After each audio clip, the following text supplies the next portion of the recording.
Welcome. A new revenge story is ready. Subscribe and watch till the end. I'm Olivia Vance, 35, sitting at the defense table in my own courtroom, thumb tracing the blue cashmere scarf in my lap. Across the aisle, Robert and Linda were laughing with their attorney, already spending the $6.2 million they thought they were about to steal. They didn't even recognize me. Then the bailiff's voice cut through the room. "All rise for the Honorable Judge Olivia Vance." My parents stood, expecting a stranger, but I stood with them. I walked past the bar, up the steps, and took my seat behind the bench. Their lawyer's smirk froze instantly. "I need you to be the jury today. If your parents threw you away like luggage to make a profit, would you let them back in for a second chance, or would you destroy them? Drop a guilty or innocent in the comments right now. I want to see where you stand before I tell you what they did." It was 1996, and JFK International Airport in New York was the loudest place on Earth. Terminal 4 hummed with a frequency that vibrated right through the soles of my sneakers. People were rushing, announcements were chiming, and the conveyor belts buzzed with an endless mechanical drone. But I didn't feel part of the motion. I felt like a stone in a river, stuck and heavy while everything else flowed around me. I was 6 years old, wrapped in a blue cashmere scarf that scratched my neck. It was itchy and too long, dragging on the dirty linoleum, but I refused to take it off. It was the only thing standing between me and the biting draft of the automatic doors. Before I tell you what happened next, I need to know I'm not telling this story to an empty room.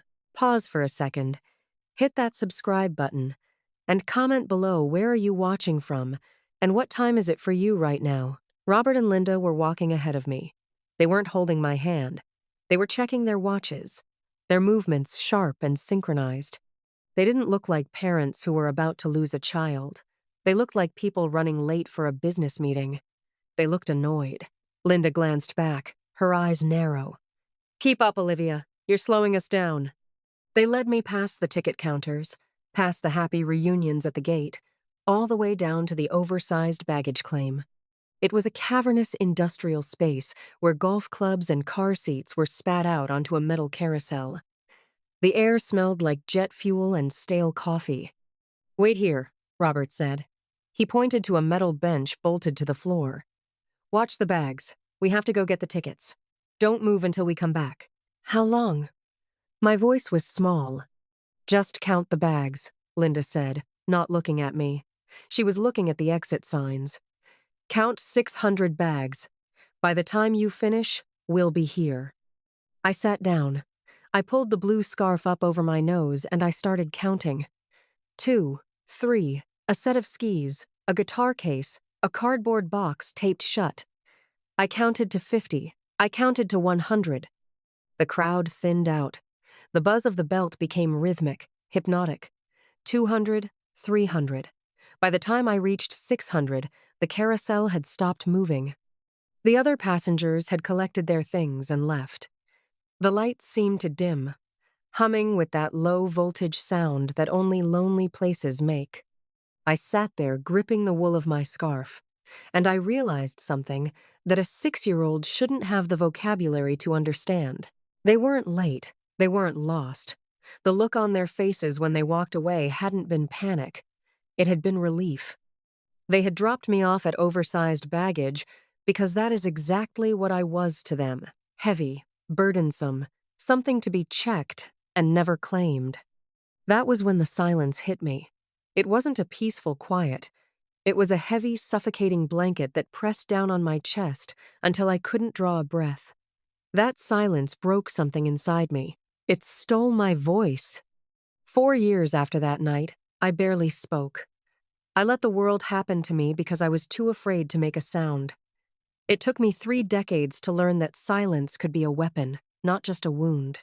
Today, when I sit on the bench and the courtroom goes quiet, waiting for my ruling, I control the silence. I use it to command respect. But back then, in Terminal 4, the silence commanded me. It told me I was nothing. I don't know how long I sat there frozen.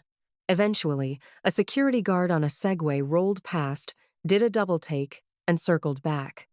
But before he could say anything, a man in a gray suit stepped out from the shadows of a pillar. He had been standing there for a while, I realized later, watching, waiting to see if anyone would come back. He was tall, with kind eyes behind wire-rimmed glasses. He didn't look like a hero. He looked like an accountant. "She's with me," the guard said, reaching for his radio. "I'm calling social services." "No," the man said. His voice was soft, but cut through the air like steel. He walked over and knelt in front of me, ignoring the grime on the floor. He didn't touch me. He just looked me right in the eyes, acknowledging my existence. "My name is Arthur," he said. "I saw them leave. I'm sorry." He didn't lie. He didn't say they were coming back. He told me the truth. And in that moment, he saved me from the lie I was trying to tell myself. He stayed with me until the police arrived. He stayed through the foster care placement, and eventually, he stayed for good. He was the safety net that caught me when my own blood let me drop. Arthur died on a Tuesday morning, quietly, the way he had lived. There was no fanfare, no headlines, just a small service attended by the shelter staff he had secretly funded for decades. I sat in the front row wearing the blue scarf, feeling the weight of the silence return. He had been my anchor, the one person who proved I wasn't just luggage to be left behind. Then came the reading of the will. I expected the house, maybe a modest savings account. Instead, the lawyer handed me a portfolio thick with documents. Arthur wasn't just a retired accountant. He was an angel investor who had backed 3 of the biggest tech startups in the 90 seconds. He had lived simply so he could give generously. The final number was $6,200,000. He left it all to me. The news broke 2 days later. Local judge inherits secret fortune. It was the beacon I had dreaded. It took exactly 48 hours for the phone to ring. It wasn't a call.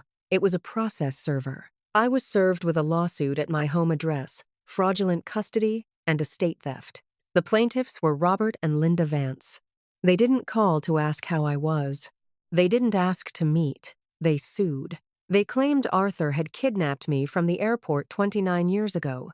They claimed they had been searching tirelessly, victims of a sophisticated abduction plot.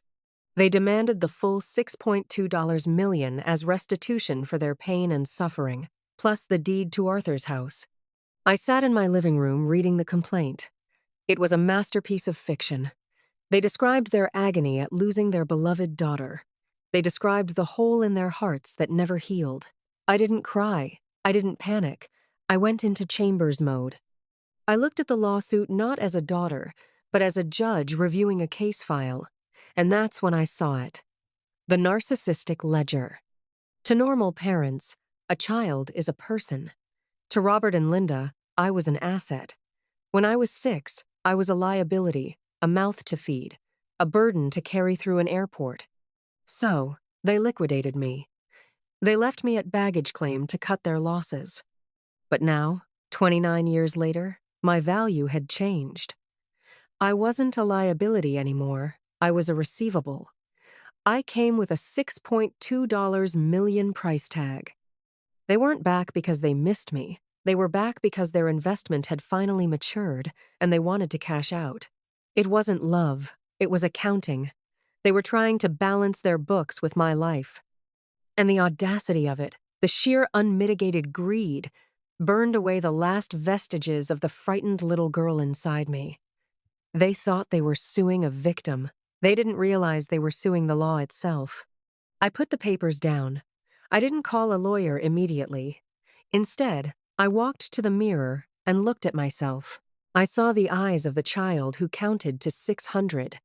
I saw the woman who had put criminals behind bars for less than this. Motion denied. I whispered to the empty room. I picked up my phone and dialed the best forensic accountant in the state. "I need you to dig," I said. "Go back to 1996. Find everything." They wanted a fight? I would give them a war, and I would make sure the cost of this lawsuit was everything they had left. I didn't answer the lawsuit. I didn't call Robert or Linda to scream or beg or ask why. That's what a daughter would do. I wasn't a daughter anymore. I was a plaintiff building a case against two defendants who had made a fatal calculation error. I called Rachel, the most ruthless forensic accountant in New York. I gave her one instruction: go back to 1996. Find out where they got their money, because grifters don't change. If they were greedy enough to sue me now, they were greedy enough to have tried to profit off me then. For 3 days, my dining room table turned into a war room. We pulled tax returns, old property records, and court archives that smelled like dust and rot. Most people think the past is buried. It isn't. It's just waiting on microfiche. Rachel found the anomaly on a Tuesday night. "Olivia," she said, her voice flat. "Look at 1997. I leaned over her shoulder. There, buried in a stack of digitized court filings from Queens County, was a civil suit docket number. Robert and Linda Vance versus Trans Global Airlines. They hadn't just walked away. They had sued the airline. I pulled the full case file. My hands didn't shake. They were steady, cold, turning the pages of my own erasure. The complaint was a work of art. They claimed that on November 6th, 1996, they had entrusted their beloved daughter to an airline agent at the gate for an unaccompanied minor flight to visit a sick relative. They claimed the airline had been negligent. They claimed I had wandered off and vanished because the staff wasn't watching. It was a lie. There was no ticket. There was no sick relative. They had walked me to baggage claim and left me there. But in 1996, without cameras everywhere, without digital tracking, they could spin a story. And then I saw the settlement agreement. The airline, desperate to avoid bad press about a missing child, had settled out of court. The check was for $500,000. In 1997, that was a fortune. It was enough to buy a house, 2 cars, and a lifetime of silence. But the check wasn't the smoking gun. The smoking gun was the affidavit attached to the settlement. To get the money, Robert and Linda had to sign a sworn statement. I read the words, and for the first time in 29 years, I felt the air leave the room. We, the parents, acknowledge that the minor child, Olivia Vance, is presumed deceased. We accept this settlement as full and final compensation for the wrongful death and loss of our child, and we absolve the airline of all future liability. They had signed it. Robert's signature was jagged. Linda's was loopy and neat. They had legally declared me dead. They had looked at a piece of paper that said I didn't exist anymore, and they had signed it in exchange for a check. They didn't lose me. They liquidated me. I sat back in my chair. The anger that had been simmering in my gut didn't boil over. It crystallized. It turned into something hard and sharp, like a diamond. They had sold my life for $500 grand, spent it all, and now they were back to sell me again. They thought I was a ghost. They thought ghosts couldn't fight back. I picked up the phone and called my lawyer. "I have it," I said. "Don't settle. We're going to trial." The trial was theater, and Robert and Linda were the headliners. They took the stand wearing muted colors. Their expressions practiced masks of grief. Linda wept on cue. She talked about the hole in her heart that never healed. She described the agony of the unknown. It was a compelling performance. If I hadn't lived the truth, I might have believed them. I watched from the defense table, my face impassive. I didn't object. I didn't interrupt. I let them build their monument to grief, brick by lying brick, because the higher they built it, the harder it would fall. When the defense's turn came, we didn't call character witnesses. We didn't call experts. We called one name. The defense calls Chloe Vance. The air left the room. Robert's head snapped toward the gallery doors. Linda let out a small, strangled gasp. They hadn't seen this coming. They thought Chloe, the daughter they kept, the daughter they raised, was loyal. They thought she was part of the con. Chloe walked down the aisle. She was 29, a social worker with tired eyes, and a posture that apologized for taking up space. She didn't look at our parents. She looked straight at me.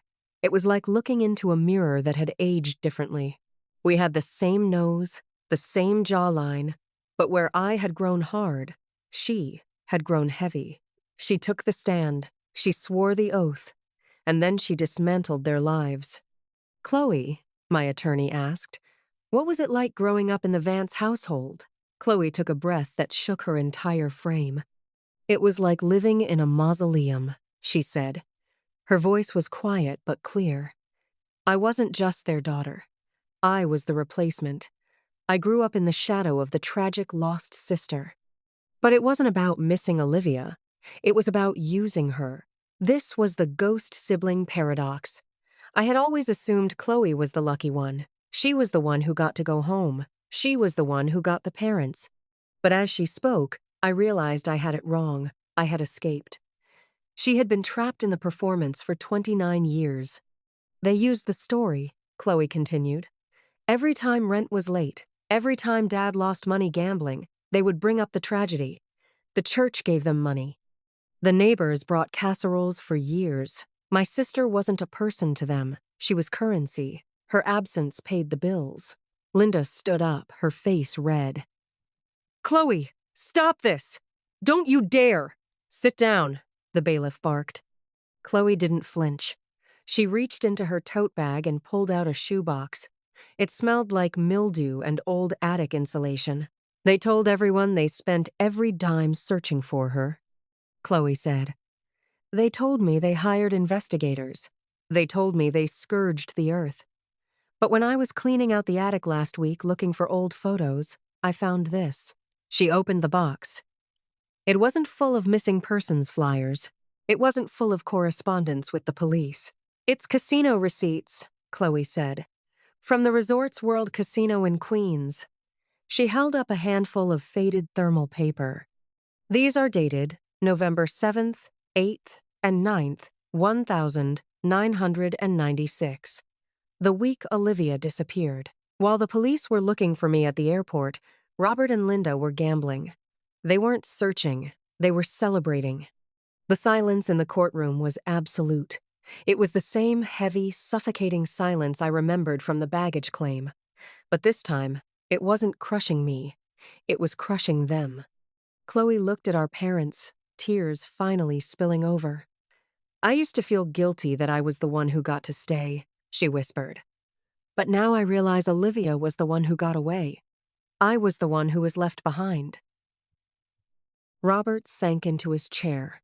A man whose entire existence had just been exposed as a hollow fraud. My attorney didn't give the room time to breathe.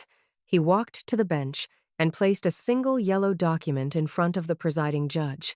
It was a certified copy of the 1997 settlement agreement. Your Honor, he said, the plaintiffs are suing for custody of an estate based on their parental rights. However, according to this sworn affidavit, signed on December 12, 1997, Robert and Linda Vance legally declared their daughter, Olivia Vance, deceased. Robert's face went the color of ash. Linda grabbed his arm, her fingernails digging into his cheap suit jacket. They knew exactly what that paper was. It was the receipt for my life. The presiding judge read the document. Her eyes narrowed. She looked from the paper to the plaintiffs, and the expression on her face wasn't judicial neutrality anymore. It was pure disgust. Mr. and Mrs. Vance, the judge said, her voice dangerously low. You accepted $500,000 for the wrongful death of your child. You signed a statement claiming she was gone. So, one of two things is true right now. Either you committed grand larceny and fraud in 1997, or you are committing perjury and fraud upon the court today. Which is it? The trap snapped shut. Their lawyer began packing his briefcase. I stood up. I didn't ask for permission. I walked around the defense table and stood in the center of the aisle facing them. You sold me, I said. You put a price tag on your own daughter, and you spent it on blackjack and slot machines. Linda tried to speak. Olivia, please. We were young. We were scared. You declared me dead. I interrupted. You signed a paper saying I didn't exist anymore so you could buy a boat? Well, congratulations. You were right. The daughter you had is dead. She died in Terminal 4. I leaned in closer. A ghost cannot inherit, Robert, but a ghost can haunt you. And I promise you I will haunt you with every legal instrument at my disposal. The presiding judge banged her gavel. It sounded like a gunshot. Case dismissed with prejudice. Bailiff, please escort the plaintiffs into custody. I am referring this matter to the district attorney's office for immediate investigation into insurance fraud and perjury. Robert and Linda started screaming as the officers moved in, but I didn't watch. I turned my back on them, just like they had turned their backs on me. The fallout was absolute. They were indicted 3 weeks later. The local news ran a very different headline. The parents who sold their child. They lost their house to legal fees. They were left with nothing, no money, no status, and no daughters. I didn't keep the $6.2 million. Arthur hadn't given it to me to buy a yacht. He had given it to me to build a safety net. I used the money to launch the Baggage Claim Foundation. We provide top-tier legal defense for foster children aging out of the system. 6 months later, I sat in a coffee shop in downtown New York. Across the table, Chloe was laughing at something I said. She looked different. The weight was gone. She had quit her job at the agency and come to work for the foundation. I reached for my coffee, and the sleeve of my coat pulled up, revealing the blue cashmere scarf I was wearing. I didn't wear it because I was cold. I wore it because it looked good. It wasn't a shield anymore. It was just a scarf. I looked at Chloe. I looked at the work we were doing, and I realized that Arthur was right. I wasn't the girl who was left behind. I was the girl who was caught.